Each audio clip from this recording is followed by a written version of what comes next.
On this edition of MSHA News, you're going to hear from a bulldozer operator who found himself sucked into a void on a feeder draw hole of a raw coal stockpile. Because of the safety features his company installed after a previous accident, Roger is alive to tell us his story.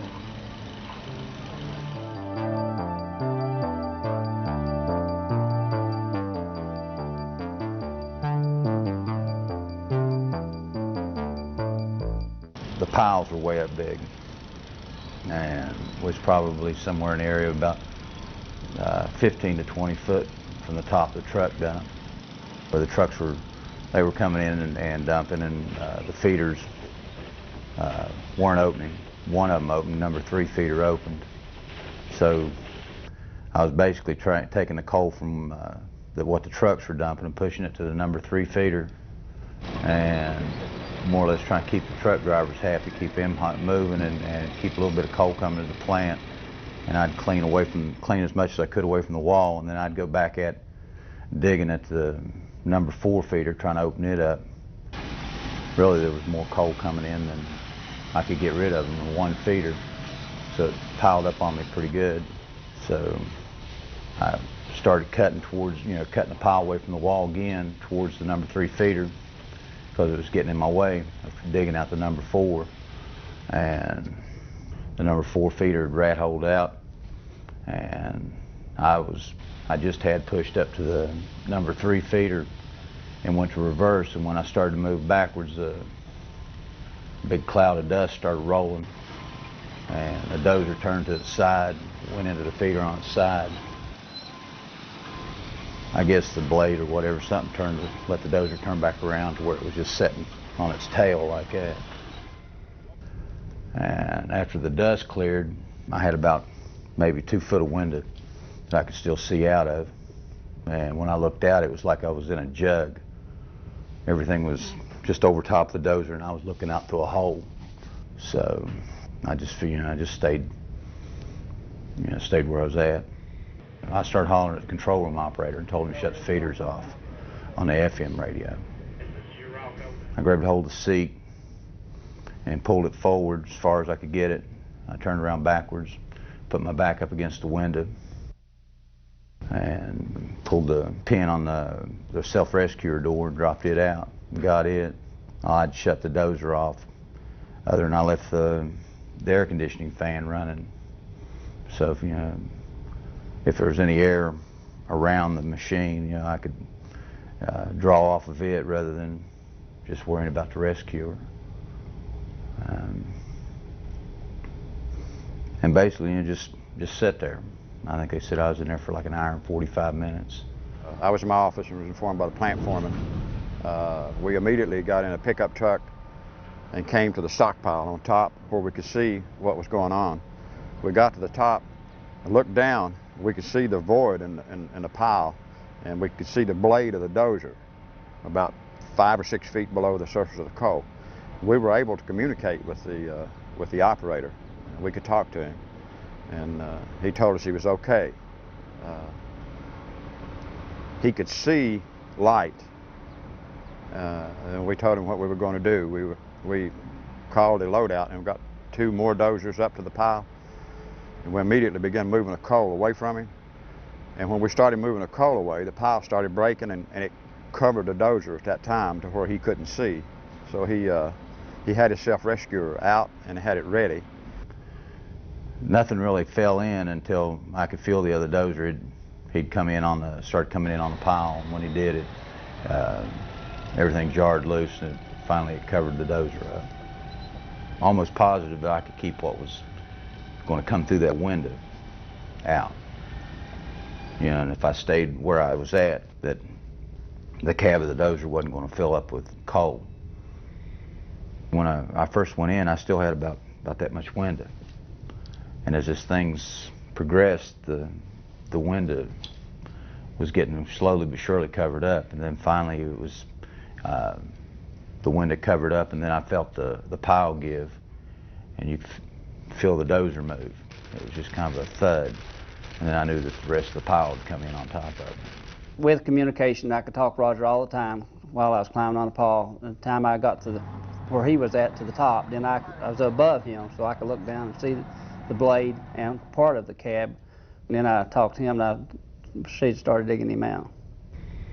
The man has a lot of time to think when he's actually that close to death. I just stayed real calm and tried to control myself enough to where I didn't get real excited, and thought about my kids and my wife. And the glass was already breaking in, it was crushing through the doors, and they basically just had to finish breaking the glass out. I just told them, Mr. Bubba, just get me out of here. And he grabbed me by the shoulders and pulled me through the door. Coal stockpiles probably is the most dangerous situation that we have in the coal industry today. We did a lot of things after the first accident, which was in the clean coal pile. We created some more ideas by having the trucks to stop dumping, concentrating on the one feeder that was giving us a problem. When the man was rescued, we came back to the stockpiles and we started evaluating. And at that time, we put balls directly above the feeders to mark exactly where the feeder was, so when the stockpile would be high, that we would know underneath, because when the piles get high, you would have no way to really tell exactly where it's at, but the ball hanging directly over helps it. We also installed lights of telling us which feeder was running. That would give all outside personnel that would be on the property would not be familiar with this operation. They would know which feeders are running so that they would know which ones to stay away from.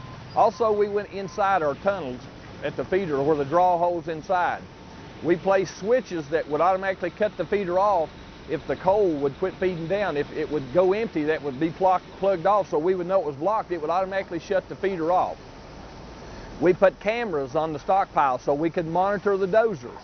We have 3 different radio communications in the dozer so that the man, if one radio would fail or antenna was knocked off, he would still have radio communication with someone, because he has with the supervisor, he has with other mobile equipment, and he has with the control room.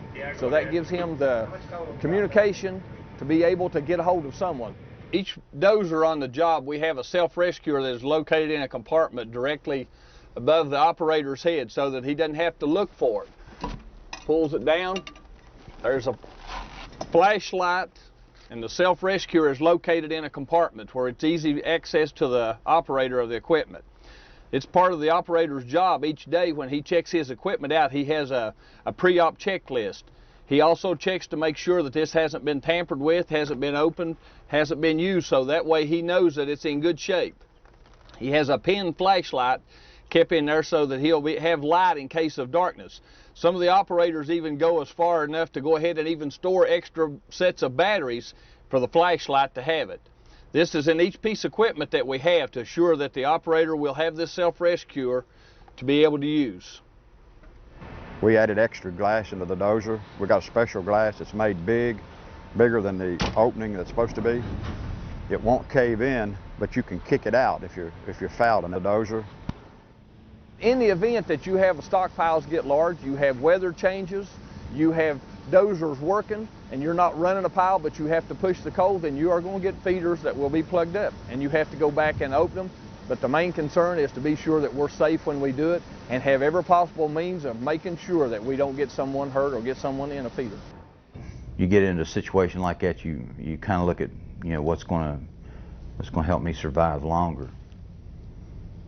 If staying calm is going to conserve the air that's in the cab, stay calm.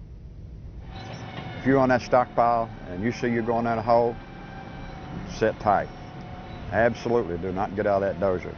Don't even attempt it, because if you try to get out of that thing and get behind it or under it or coal falls on you, there's no change for you. Stay in the dozer, because you come out, you may go through the feeder. You may get under the dozer. We don't know how to dig for you. If you're out of the cab, we don't know how to shove or push forward to try to get you out. Stay in the dozer. I believe you stay in it, you'll stay alive. When we have this problem on the stockpile and we know the feeder's plugged, we're very, very much leaning toward the remote control dozer to open that hole up with not having a human in it. So it will happen, and it'll happen again. I know it will. Somewhere in the country, somebody will get in a coal pile with a piece of equipment.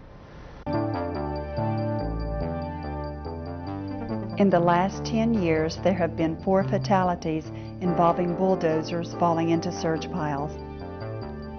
Some of these fatalities could have been prevented if the safety ideas presented in this video were followed.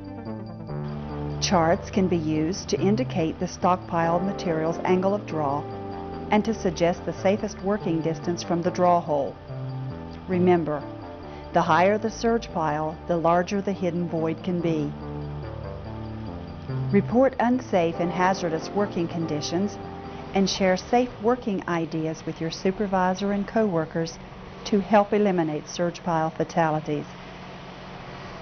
Additional surge pile safety information is available on MSHA's webpage.